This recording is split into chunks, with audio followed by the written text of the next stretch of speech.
کسی نے نہ سنائی ہو. دنیا کی پہلی غذا جو حضرت حسین کے پیٹ میں پہنچی تھی وہ میرے نبی کا لعاب مبارک تھا. میرے نبی نے ان کے منہ میں اپنا لعاب ڈالا تھا.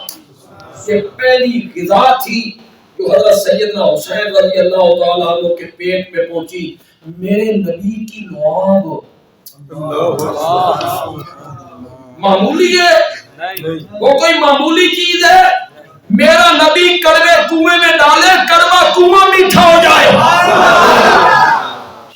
میرا نبی حضرت علی کی آنکھ پہ لگائے.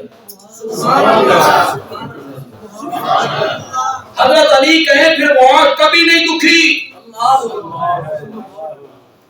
میرے نبی کی لعاب کوئی معمولی لعاب ہے؟ وہ حضرت علی کی آنکھ پہ لگائیں وہ ساری زندگی نہ دکھے اور وہی لعاب میرا نبی ابو بکر کی ایڑی پہ لگائے تو سانپ کے زہر کا اثر ختم ہو گیا.